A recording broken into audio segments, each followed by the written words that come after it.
One of the most profound things I've learned in my life is that it's actually not about my hair at all. I've spent a lifetime trying to cover up who I am. And as much as I love a good external transformation, and I do, I much more love a heart transformation. Join me as I share how I work to heal my heart, find happiness, and embrace our hair. Hey beauties, and welcome back to It's Not About Your Hair, where we talk all things hair, heart, and happiness. Hey, listen, we're in the little holiday edition here.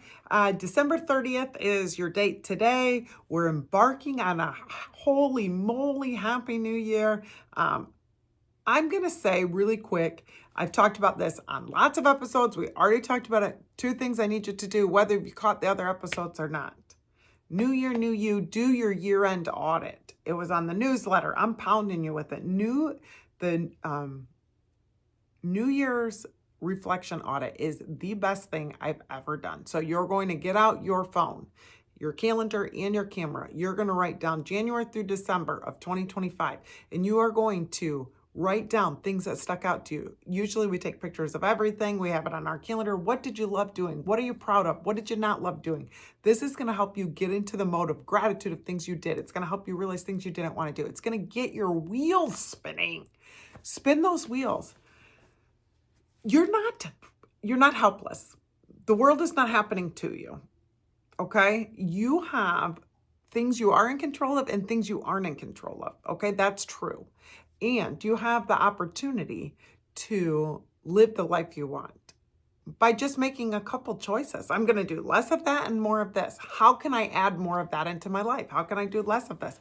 Maybe it'll cause you to make a huge life change, or maybe it'll just be a little bit of change. You know, it doesn't have to be a huge, huge thing. I do want to encourage you, like every year, I've tried to set up New Year's resolutions, and halfway through the first month, I've lost it because it's really hard to have that much self-control. But if we have conviction, if there's something little that really makes us think about how can I show up a little bit different in my life for myself. I'm curious about you. I'm curious about what you have done, what you are doing. Do you make New Year's resolutions? Have you made a vision board? Are you into the audit? Are you like, the year sucked, I don't want to remember it? And here's what I'm going to encourage you really quick. If you just said that, the whole year couldn't have sucked. The whole year couldn't have sucked. It just couldn't have. Something happened in that year that was good. Something. The fact that you're still freaking alive is good. Like, find something. Start looking for the nuggets of gratitude, because without that, things are going to be bad.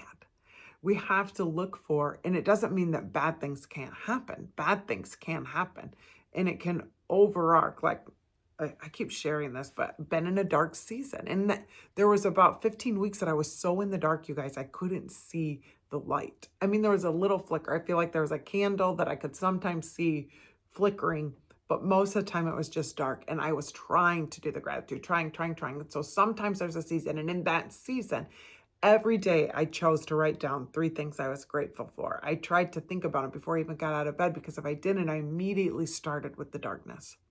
So even that, how can you start with the light in mind? And if you've been feeling like, I have to separate this curl, it's driving me crazy. If you've been feeling like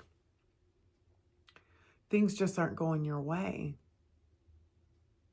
well, what can you do?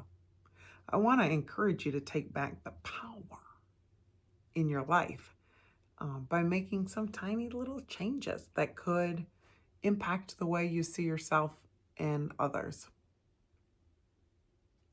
I'm going to tell you, every stupid stinking New Year, I set a goal to lose 30 pounds and learn to cook. Well, I'm 45. Am I going to be a cook someday? I'm doubting it. I'm just doubting it at this point. At what point do you quit making the same freaking resolution that you've been making for 25 years and just say, you know what? Not my gig. So my goal this year is to find someone to cook for me. Honest to goodness, it is. I hate it. I hate it. And I'm really good at other things. I'm going to figure out how to create a course that makes enough money that then I can use all that money to pay someone to cook for me.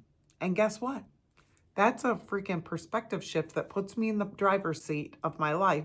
It puts me into a power of using my gifting to create something that helps others, that also makes me money, that allows me the money to hire someone that helps them to cook for me. Guess what that's not going to do? It's going to eliminate my stress around cooking. It's also going to help me hit my fitness goals, and it's going to give someone else a job. Do you see this? Wow, I just hit that just here, just now. What can you do? See how that takes the power? Like, I'm helpless, I can't cook, I don't know how to, da, da, da. What could you do? There's always a way. If there's a will, there's a way. You could rake lawns, you could clean houses, you could, I promise you, there's a way you could make money.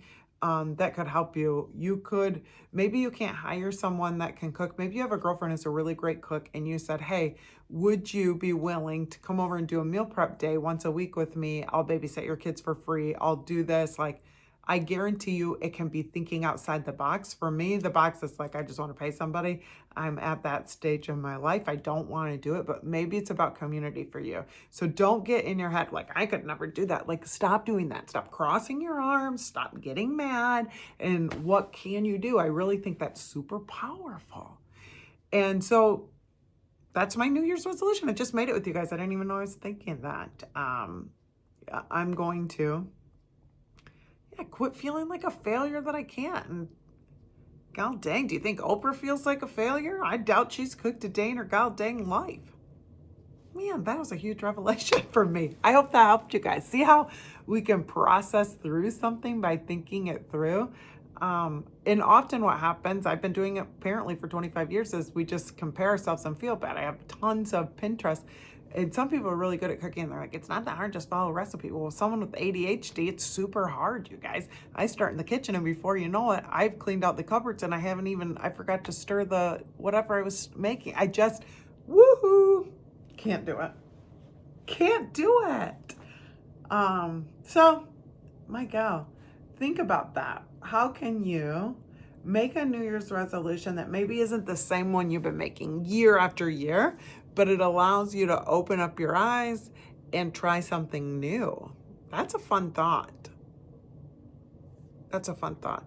My cute cat, you guys, I'm looking at him underneath the Christmas tree, just cozied up. Do you think he thinks he's in the wild? I'm curious. That's a side note. That's what happens. But anyways, that's it. Don't go all crazy. New year, new you. Just make a couple little changes. I would say the biggest one is don't think bad about yourself this year.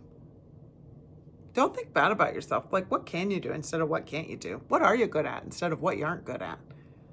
Why would you want to do that? So for me, I'm going to stop focusing on weight and I'm going to focus on fitness. Someday I'm going to be a Grammy and I want to be a really fit Grammy. And I'm not going to start that when I'm a grandma, god dang it. I have to start today. So when we see the why, maybe we can navigate the what a little bit better. So, or the how a little bit better. So why do I want to be fit? And I have that vision of grandbabies, or I don't want my kids to take care of me, or I want to be fit as a fiddle or something like that. How am I going to get there? Versus I just want to be skinny, because that doesn't really feel obtainable. You are worthy of setting a goal. I know you are. So what's it going to be this year? This is a mini episode. It's the 30th. It's the end of the year. We've done it. We've made it. It's been a hard year for me and a good year. It's been a record year for me, you guys, in my business, record year. It's been the hardest year as a mom, hardest. It's been a really great year as a daughter on half of my parenting and a really bad year on the other half. Like, I'm trying to get you to see that things can coexist. My husband and I have had a great year as husband and wife. We bought our travel van.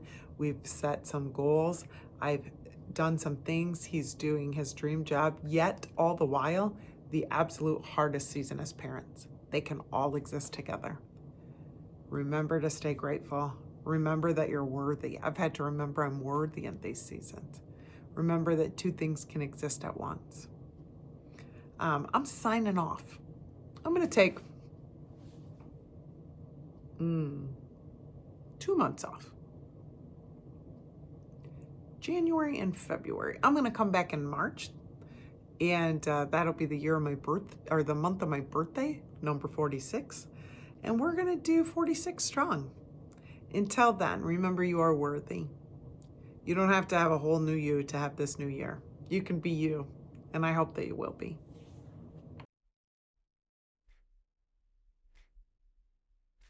I guess this is where I ask you to subscribe to my channel, to follow me on social, and to listen wherever podcasts can be found. And join me every Tuesday at 2 as we unpack how to heal your hair, your heart, and your happiness.